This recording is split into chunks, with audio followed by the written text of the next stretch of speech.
I'd like to call our July meeting to order. Thank you all for coming. It's a little cooler in here than it is outside. Let's stand for the pledge. I pledge allegiance to the flag of the United States of America and to the republic for which it stands, one nation, under God, indivisible, with liberty and justice for all.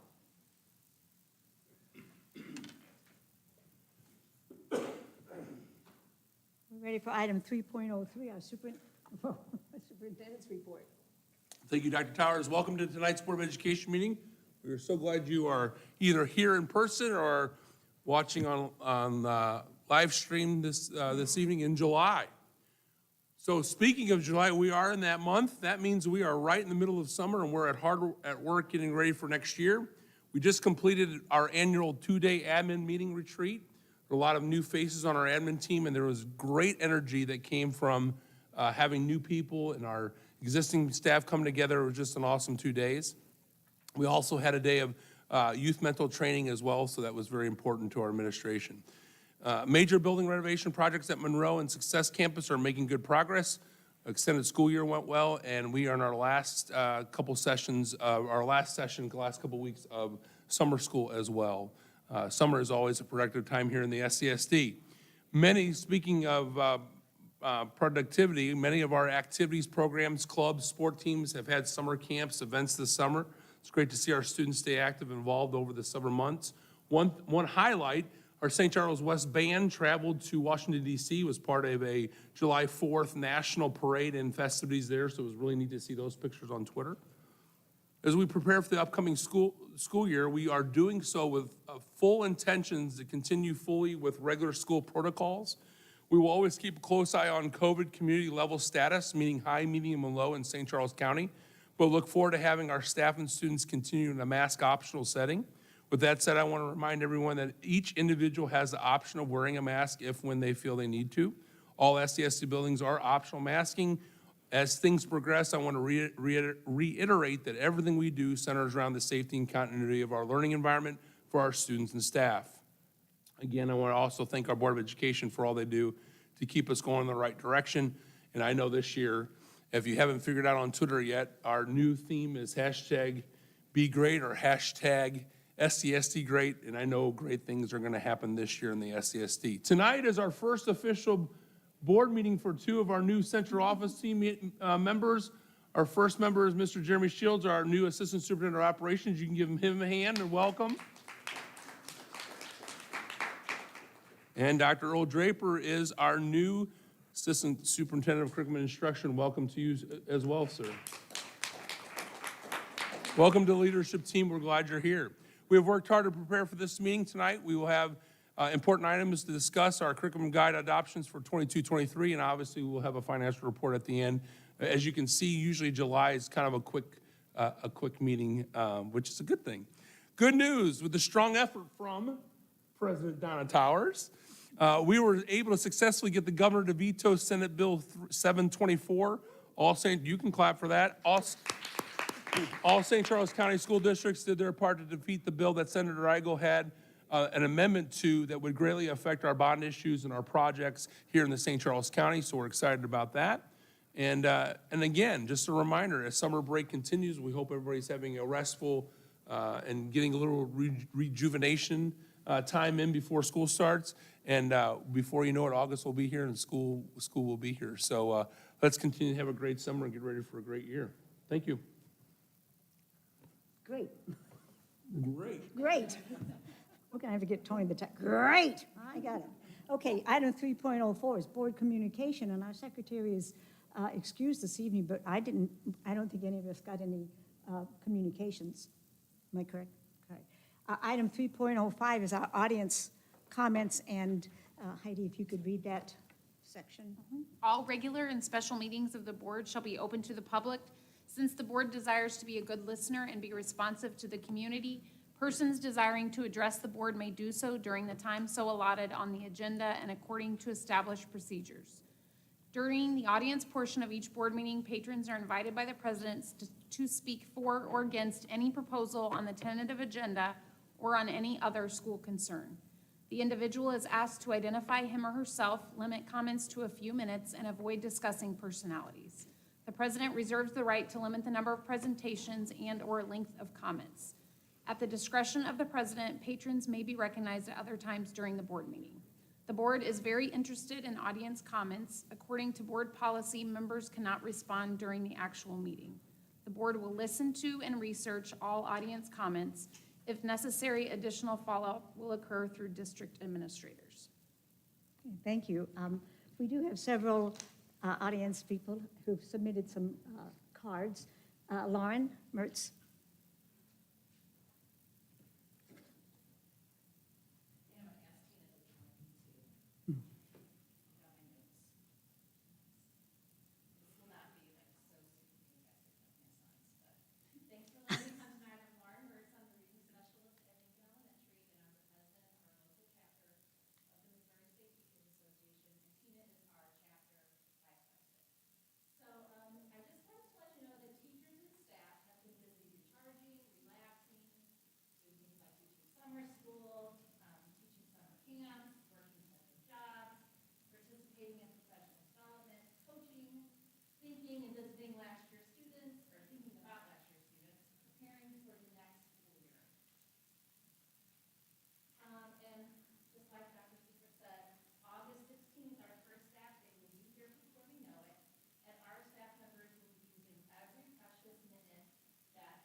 Thank you, Lauren.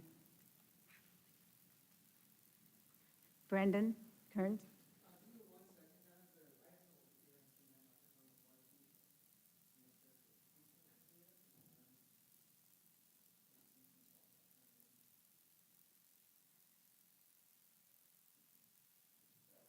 Would you like Laura to do it again? or Come on, do we- Lauren. If it didn't go through, you want it? You can hear it, it's have to be turned up a little loud, so I'm gonna do it.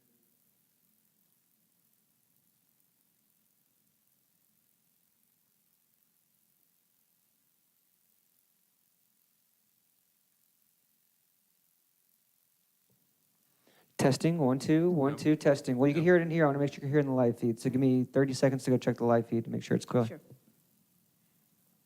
Lauren, I'll leave it up to you if you want to. If you guys don't, that's fine. We did. Well spoken. Okay.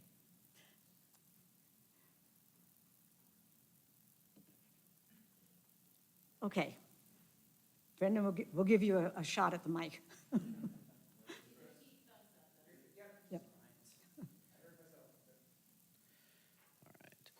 Members of the board, cabinet, and St. Charles community, my name is Brendan Kearns, and I'm the president of the St. Charles Education Association, or SCEA, the exclusive bargaining organization for the district, for the City of St. Charles School District. As SCEA members take time to enjoy the summer, our union leadership is working with central office to make our back-to-school experience a positive one. Recently, we have met about organizational representation at new teacher orientation and the district's mandated videos. New Teacher Orientation offers the opportunity for our organization to talk about the positive things our partnership with SCSD has brought about. We treasure this relationship and look forward to it continuing. For the videos, each year, employees in our district are mandated to watch informational videos on a variety of topics, totaling about 6 hours. SCEA is currently working with central office to get dedicated time or compensation for employees to watch these videos on their own time so they can better balance their back-to-school preparations. Thank you. Thank you, Brendan. Nancy Delcor? Delcor, I'm sorry.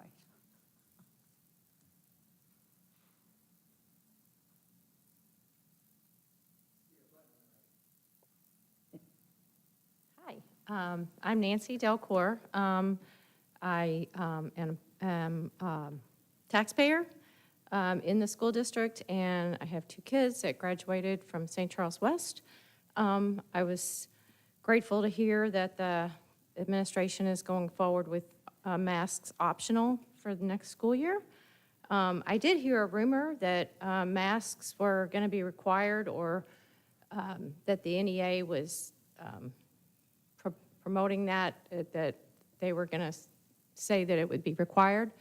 Not that they control our school, but anyway, I was just wanting to state that I really do not want the masks to be required. I was curious that last year the focus on the data, you guys were using the data to make your decisions. I can appreciate that.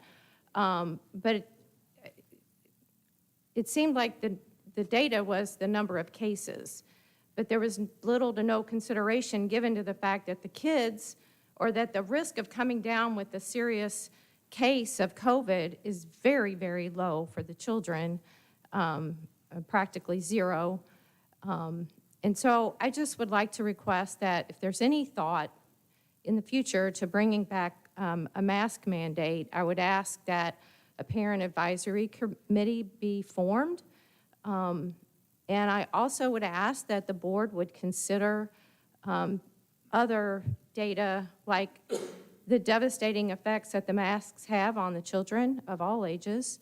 And I would also like to point out that that there are other ways to deal with COVID that are very effective, that the mainstream media wants to suppress, but there are effective therapies that are available to mitigate the seriousness of COVID. And I'm not talking about just vaccines, I'm talking about therapies like ivermectin, for example. So anyway, that's all I'd like to say. Thank you. Thank you. Teresa Linsenbich. That's good. I'm, can you hear me? Yeah, okay. I am Teresa Linsnick, a parent in the St. Charles School District. I've been looking at the updated 7th through 12th grade science curriculum that you're going to talk about tonight. It looks like the curriculum team spent a whole lot of time and effort on this, and I want to thank you them for that. Specifically, the evolution curriculum got my attention. I did not find the curriculum being clear that there is a big difference between microevolution, which is change within a species, and macroevolution, change into a new species, or Darwinian theory. Slide 23 of what you'll see tonight, I assume, it says, in quotes, evaluate the evidence supporting claims that changes in environmental conditions may result in ... the emergence of new species over time. So that would be Darwinian theory, I'd assume. So when we teach evolution in school, I am asking that we inform students that, one, there is a difference between microevolution, change within a species, and macroevolution, change to a new species. Number two, there are notable scientists who disagree with macroevolutionary claim, the Darwinian claim. And then three, there is a document that more than 1,000 scientists signed called Dissent from Darwinism. Dissent from Darwinism is an online document signed by over 1,000 scientists, including those earning PhDs from many Ivy League universities and highly respected institutions. They all signed onto the statement, quote, "We are skeptical of claims for the ability of random mutation and natural selection to account for the complexity of life. Careful examination of the evidence for Darwinian theory should be encouraged." End of quotes. Our 7th through 12th grade curriculum states, quote, Evaluate the evidence supporting claims that changes in environmental conditions may result in ... the emergence of new species over time. End of quotes. This seems rather one-sided. There needs to be freedom in our classrooms to disagree about macroevolution or Darwinian theory. I am asking that this document, Dissent from Darwinism, be mentioned when teaching about evolution because not all notable scientists agree that Darwinian theory is credible. More than 1,000 scientists risk their reputation on it. Imagine how many more scientists agree with this but are afraid to sign their name to it because it may be unpopular in their circles. Do I have to leave? Yeah, you can finish Okay, the one okay, thought, the one okay. thought. When we teach evolution in school, I am asking that we inform students, one, there is a difference between microevolution and macroevolution. Number two, there are notable scientists who disagree with the macroevolution theory. Number three, there is a document that more than 1,000 notable scientists signed called Dissent from Darwinism. Thank you, So, Teresa. thank you. Brian O'Meara.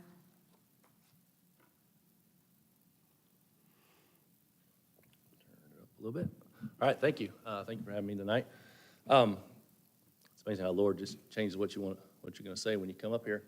I was driving home, and I think 2 months ago I came up here and I kind of asked. I said, who's steering the ship? Is the question I asked. I didn't quite get the answer. I don't know if that was just felt as a rhetorical question, but I thought about that some more. And who's steering the ship of our school district? I live in the school district. I have kids in the school district. And I'm proud of the school district. I want to be part of the school district and my kids as well. And I was driving home today from work. I listened to the radio, and what came on was the president of the NEA was speaking about decisions of the government. And I made the statement last time, are we making political activists of our kids, or are we actually teaching our kids? Are we teaching our children? And as she went on about the different things that are going on in our society, in our world, that shouldn't be affecting the way we teach our kids or what we teach our kids. I was quite concerned when we got into the abortion talks. She was very adamant about abortion talks, about CRT, about everything, other than teaching our students. So that was my main concern, and as a conservative Christian, I see everything that's combative against the conservative Christian that she was talking about. Now, I don't agree with abortion. That's everybody's prerogative, whatever they believe. But I do believe that if you value life in the womb or life outside, and you have a president of an association, and they are not concerned about life inside of the womb, how are they concerned about the life of my child? It really baffled me to think like this, but it's true. You value life regardless of whether it's in a womb or outside of the womb. So my concern is, I guess, or my main concern, and my question is a conservative Christian, is a Christian family safe within the school district? Any school district from here on out? Because everything that I hear about is pushing against being a Christian. And I am proud to be a Christian. I will always be a Christian. I will serve the Lord, and so will my kids. And I do not want them to be segregated against or hated against because they believe a certain way. That's just my concern as a parent, and I thank you for my time. Thank you, Brian. Okay, item 3.06, do I have a motion to amend or adopt the agenda? I make a motion that we adopt the agenda. Do I have a second? Second. All those in favor? Aye. Aye. Opposed? Our agenda is approved. Item 4.01 is our consent agenda. For efficiency, the school board utilizes a consent agenda. Items placed on the consent agenda are routine in nature or are among the many decisions that the board has already determined are in the domain of the administration. Do I have a motion to approve the consent agenda? Motion to approve the consent agenda as presented. All those in favor? Aye. Okay. Item 6.01 is our presentation for curriculum guides. So I'm turning that over to Dr. Draper. First time, here we go. Well, good evening, everyone. Dr. Earl Drapers, I'm excited to be back. Board, for your approval this evening, we do have 4 curriculum course guides. We had a group of teachers who worked extremely hard this past school year and early this summer to rewrite curriculum in 4 areas: ACT prep, 7th through 12th grade communication art electives, K through 6th grade science, and 7th through 12th grade science. As you know, the curriculum rewriting process can be extremely tedious, lots of time and effort that is put into that. So I'd like to thank those committee members for all of their hard work that they put in over the summer and this past school year. Those committees worked under the leadership of our 3 instructional specialists who are here this evening. Ms. Jessica Evans, I have Tina Lauer over there, and Nicole Adams. And at this time, I'm actually going to turn it over to them because they are going to give us a brief synopsis of their work this past school year and then be able to answer any questions that you might have. Good evening. It's a great evening. So I worked with a committee of about 20 educators on the K-6 science curriculum, and our curriculum is based on the Missouri Learning Standards as well as the Next Generation Science Standards. So the last rewrite, those standards came out right as that curriculum was being written and presented to the board. So I feel like we've done a really good job of integrating both of those this time around. Something new that's in this curriculum is students will be studying phenomenon, and they will have anchoring phenomenon that they will study that helps them stay engaged throughout the unit. Each grade level will have 3 units of study, with the exception of 5th and 6th grade, which will have 4 units of study. Our teachers are really excited. Just to piggyback on something Ms. Mertz said, with our teachers being like overwhelmed and inundated with new initiatives, I think one of the things they're super excited about is that this will be our 8th year working with MySci, which is based in St. Louis. This is a phenomenal curriculum. Thousands of schools use it. So it won't be something brand new for them. Although some of the units are new, it's not something brand new where they have to learn an entirely new pedagogy. So we're excited to bring that in the fall. We have some professional development for our administrators scheduled for the week after next. So all principals have been invited to learn about what MySci is, what it looks like from the evaluation and feedback standpoint. And then we have professional development planned for the teachers 3 or 4 times during the school year. So they will have plenty of support before implementing the curriculum. What questions do you have about K-6 science?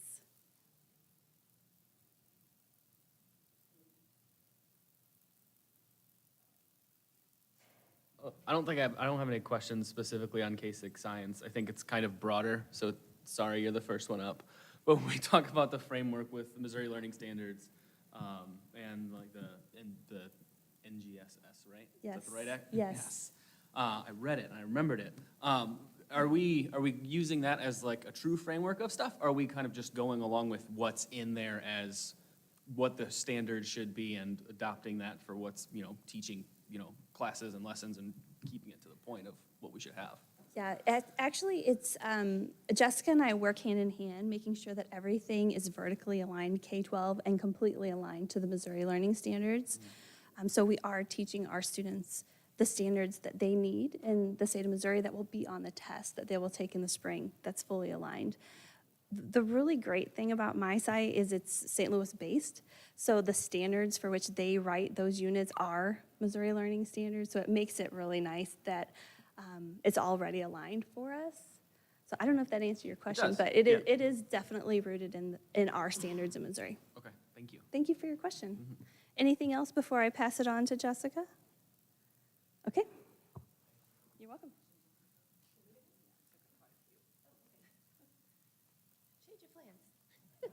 Hi, I'm Tina Lauer, and I oversaw the teachers who teach ACT prep, the elective for preparing our students to take the ACT. It is, again, an elective, so not every student has to take it.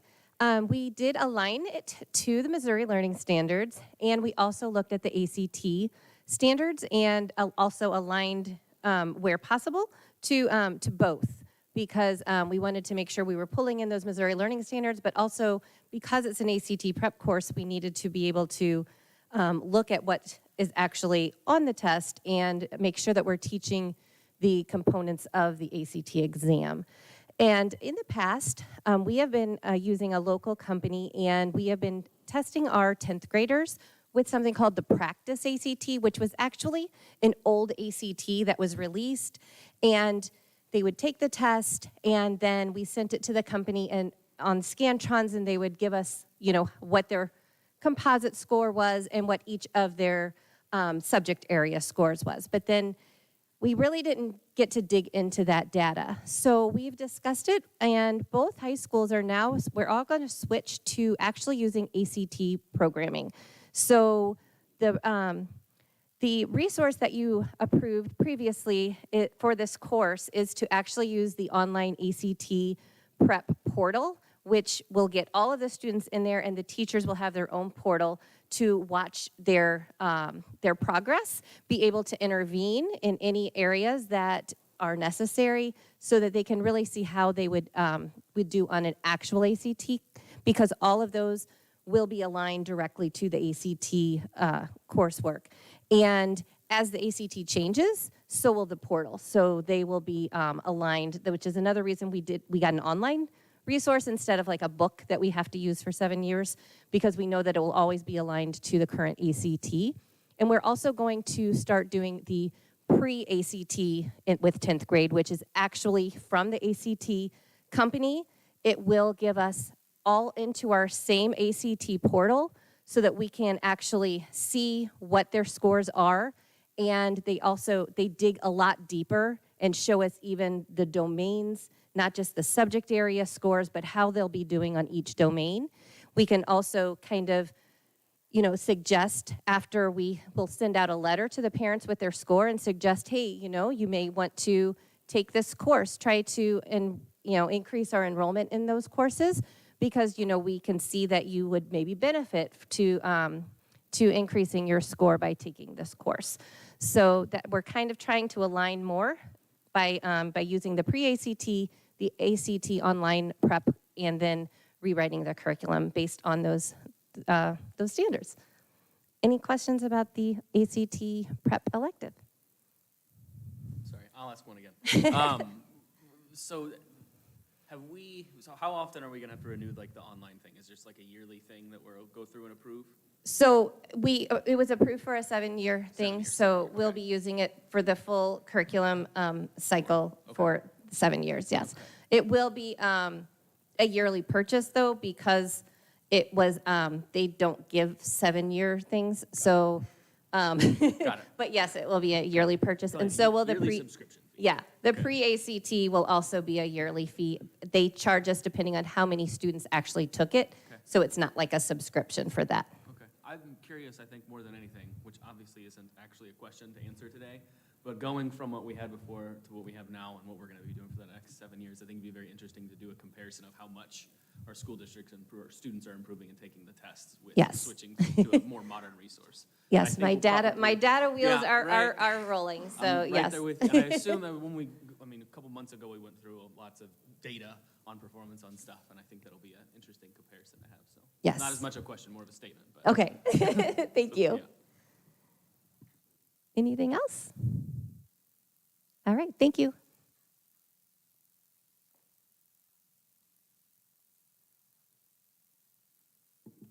Good evening. Thank you very much for having me this evening. First, I want to take a moment and thank the teachers and the instructional coaches and the building principals and the superintendents that were available to pop in to our curriculum rewrites throughout this year. I asked the ladies to see if I could go last, so I'm sorry, I've got a couple that I have to go through. I'm going to go ahead and start with our communication arts electives. We began with yearbook, and many times we think, yearbook and journalism are some of those ancillary courses, but they're becoming more and more prevalent, specifically because of our online presence that we have in society now, and students and adults are getting a lot of their news and media from online content. So we are focusing our courses now to more digital approach. So our students are going to participate in more blogging, podcasting, and vlogging as well. So that is very exciting. The teachers are very excited to present that to our students. We also have speech, and those are courses that, of course, are going to support our students to be able to voice their opinions, and that is going to be encouraged in order to harness those students' voices, to empower them to take the facts and to be able to reiterate them in an articulate fashion. And the last piece that we have is our theater arts. And the exciting piece about this is we have been able to, and thanks to the board for providing the allocation of resources to provide a true theater technology course. And students are really going to be able to harness the power of new technology and develop some pretty awesome design work with that. So our students who are very involved in theater behind the scenes are going to have the chance to do so. So thank you very much for that. Moving on through 7 through 12 science, I'm going to go ahead and start with PLTW because that's pretty much set in stone through the PLTW program. I do want to let you know that there is one course that PLTW will not be writing themselves until next year, so we had to hold off on that particular course, but you do have the other courses that are in the curriculum right now. The other courses that we have for 7 through 12, these are NGSS MLS aligned, and they follow the 3D model. Our teachers, again, thank you, board, for allowing us to provide these teachers during our curriculum rewrite hands-on opportunity with a gentleman named Paul Anderson through Bozeman Science, and he is a very well internationally known expert in teaching the 3D instructional model. And what this is doing is taking the NGSS standards and giving the learning in the hands of the student. So whenever the students are presented with a standard, and these courses are written based upon, they do not deviate from the NGSS MLS standards, the students are going to be able to take that information, take the facts, and go through experiment hands-on to develop their own hypothesis, to study it, and come up with their own conclusions. So we make sure that the students are taught that process, that it is skill, not the content. The content is there, of course, but they are taught the skills of how to use their critical thinking in order to come up with a conclusion. So any of the topics that are approached for 7 through 12 science, students will have the opportunity and ability to take the information that is out there, to be able to go through an experimental process hands-on, make that hypothesis, and to come to their own conclusion. So the other piece that I want to let you know is our teachers, especially in science, because we do have some sensitive topics in the scientific realm, and it gets more advanced as our students become older, and they are not only given information in the classroom, but they're also given information online, and some of those are very conflicting pieces, and they want to know, how do I decipher that? Our teachers are trained, thank you to you again, on how to teach our students to develop their own opinion and mindset based upon the information that is given. Regardless of where it comes from, they can come up with the conclusion based upon the facts presented. So that is something that I want to make sure our community hears, that our parents hear, that our students hear. We want to provide, especially in these courses that do provide very sensitive topics, a very safe, approachable environment for our students to be heard in and to learn in. So with that said, is there anything that I can answer for you? Yes.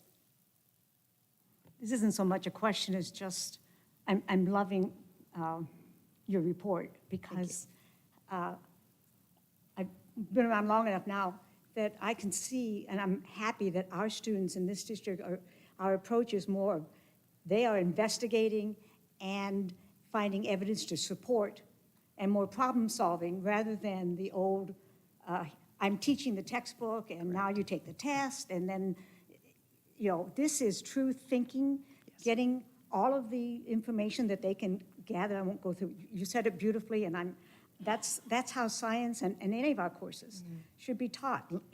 Language, English, yes. Any of them.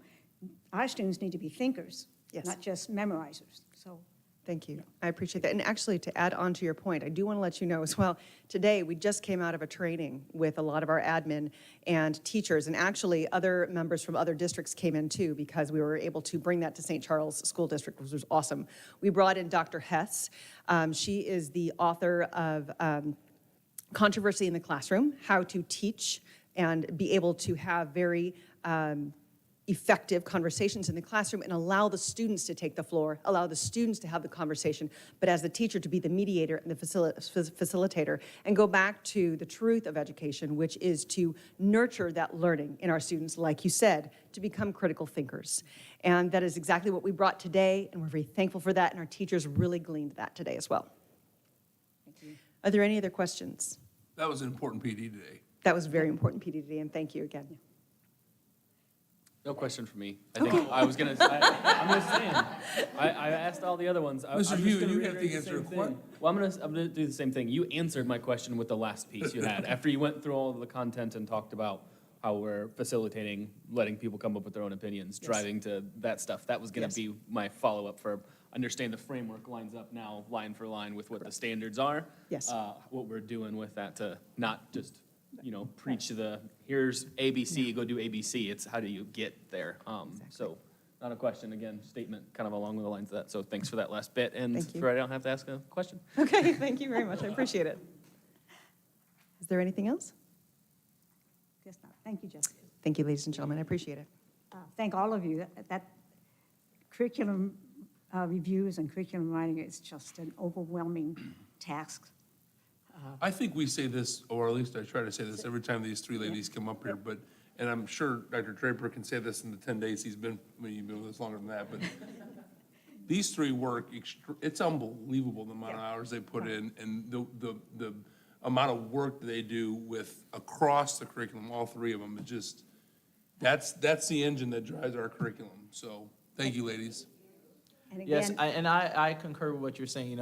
As you said, this is 10 days for me, 10 days in, and I've had lots of questions, and they've been off. They don't work during the summer, and I've been blowing up their emails and text messages, and they've been right there to answer whatever questions that I have. So, and they're here tonight, so thank you. Well, and I don't want to elongate this, but to that point, those three can set up everything they want, and we don't have teachers that come in and want to do it, we don't get anywhere.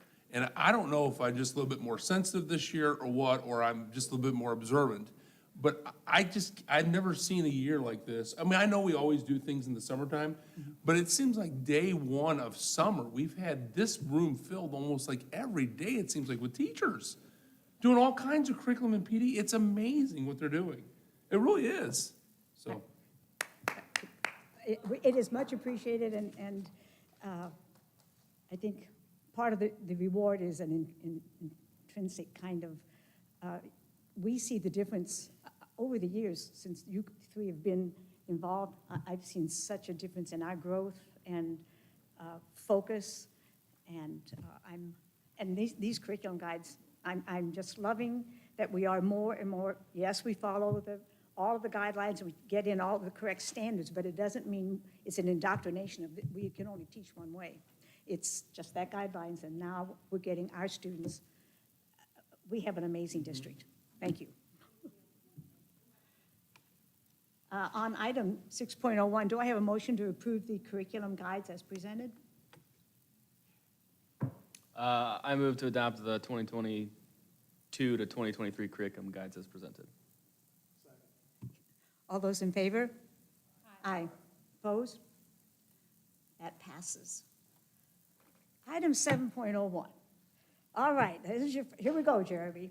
The finale, right? The finale. We always save the best for last. Well, Dr. Brazil already informed me that this needs to stay at the end of every board meeting. So I'd like to go ahead and propose that now that you guys just guarantee that that will be hey, there. you've got, Oh, yeah. you guys can go. We got plenty of time. You can have at least an hour, so go ahead. So if, no, you guys are all good. Yeah. Thank you, ladies. Thank you. I don't blame you. I'd walk out on me too. Very quickly, and I know one of the main concerns with a budget report, especially in June, is the year-end fund balance. So, we have 4 reports added on here, but I'd like to point you guys to the board reports. Let me see here, what is it? Just the board reports PDF, the June 22 board reports PDF. If you go through it, you'll see a lot of the expenditures just for June. But if you go to the bottom of that, the highlighted one, it's the fourth slide down, you'll see specifically Fund 1 and Fund 2 is what our focus is on.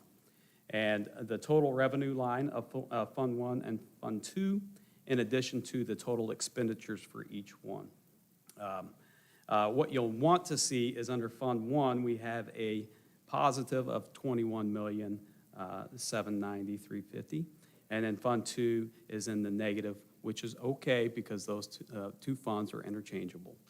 That brings our fund balance at the end of June to 17.9%, which is not what we are accustomed to in the city of St. Charles for the past 3-4 years. Typically, from what I've noted, going back 5 years, we like to stay within the 20% to 23% range, somewhere in there.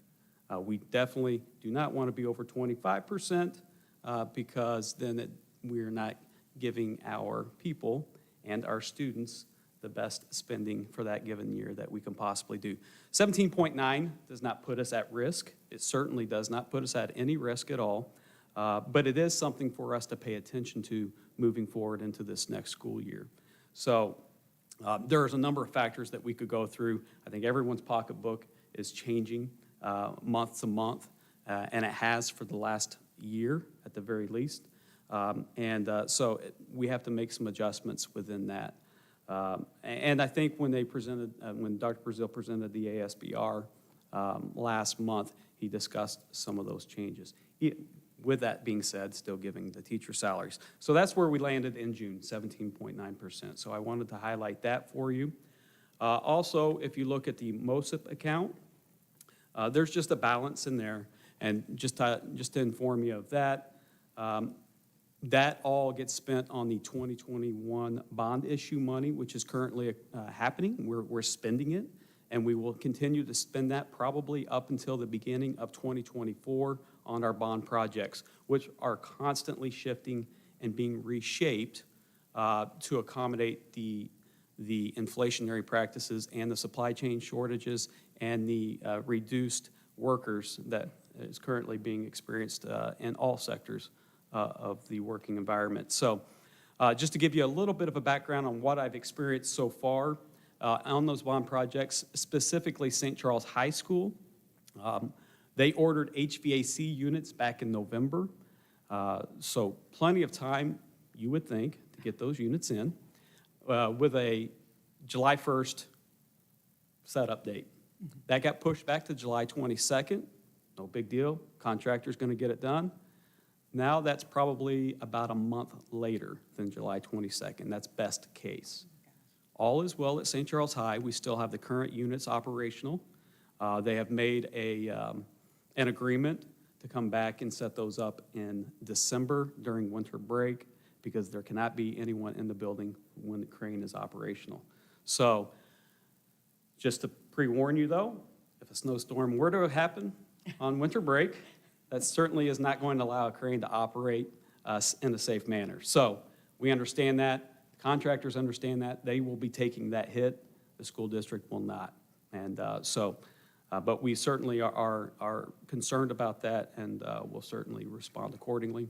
Success Campus, it's looking fantastic. They also are dealing with some of this issue, but they are projecting a completion date for kids to be in the building on August 23rd. Monroe is also dealing with HVAC shortages. We have some contingency plans on that, which required a 30-ton AC unit to be delivered on site. So drywall, mudding, taping would not be compromised. So that is, if you see that sitting outside of Monroe right now with a bunch of venting inside the building, that's what that is there for. So we do not have any compromised drywalling, and they can continue on with no concerns. The HVAC is scheduled to be in and installed. That has to happen. We have no AC in that building right now. So that absolutely has to happen, and I've been told that that will be the case. And then Success Campus, it's moving right along with no issues. If you guys ever want to go along with me, Wednesdays is a great day to go and see some of these projects, listen to the contractors. It's pretty incredible what they're doing in a very short amount of time, given the constraints with the worker shortage that everyone is experiencing. Make sure you wear a hard hat. We're done with hard hats. Oh, we now. are? Yeah, you don't need I it just anymore. got my new one. Yeah, I just got a brand new one. Yeah. Quick story, I walked into Monroe a couple weeks ago, and I probably shouldn't have, and almost got ran over by a, Bobcat. yeah, that was, so I was, the whole email went out to everybody, like, do not come in there like, oh, the superintendent got in trouble. But I can't help it, I have to see the projects. There's a lot going on, and we're under the gun, but, and I want to just throw that out to Jeremy and to Josh Schaefer. They're doing a great job of tag teaming some of that and really making sure that we stay on it. And our contractors have been great with us, too. Oh, they've been fantastic. So, Absolutely fantastic. When you're talking about all the shortages and things that we've had, it's amazing that we have three major, and I put that HVAC in there, too. That's three major projects that, we might have a couple snags, but we're going to be ready to roll, so. I mean, if you go to Success, you'll see that building has been gutted. Oh, just driving by it, it's Yeah. like, It's amazing. Monroe is very similar to that as well. So those are two buildings to highlight if you want to see some work in progress and see some radical changes going on that's going to really benefit students. But it's a great point and a great example of when our community supports us in a bond issue, pandemic, inflation, work change, you name it, stoppages or we're still gonna move forward with our projects and we're gonna get it done. Right. Because that's what we said we're gonna do, so. Absolutely. And we are within budget on each one of those projects. Which is awesome, very important. and not just the projects, but being in a couple of the buildings, just our routine, which goes on behind the scenes of every single building, the amount of work that the custodians and our maintenance people are getting done in the buildings, the painting or the cleaning, and they're working really hard. And, we just take for granted that when you come back in and school starts and you walk into a shiny building and everything's nice, and there's a lot going on during the summer. Another thing I wanted to add to that, I'm sorry. But if you go into the buildings, you'll see LED lighting being added to almost every building. When we're seeing the inflation occurring at the most rapid rate with energy cost especially, that's highly important to us, along with the HVAC units that we're adding and have added over the past 5 years. We have an energy score for each building that Mr. Schaefer looks at constantly because he takes great pride in that score and seeing the changes with that. So that's important to note and for us to I remember recognize. when we adopted the LED lighting change, that factor was the cost saving, by not only the better lighting, but the the money saving. Yeah. Yeah, that's And- the word I was looking for. And to the point, actually, I ran in today, an administrator in another St. Charles County school that has gone to our schools, that actually graduated from our schools. He's in a different district that has some newer buildings than we do. And he made a comment today, he says, I was just in St. Charles West in a couple places recently. He goes, and I drive around the area. He goes, your facilities look fantastic. It's awesome. Yeah, they do. Money well spent, we do.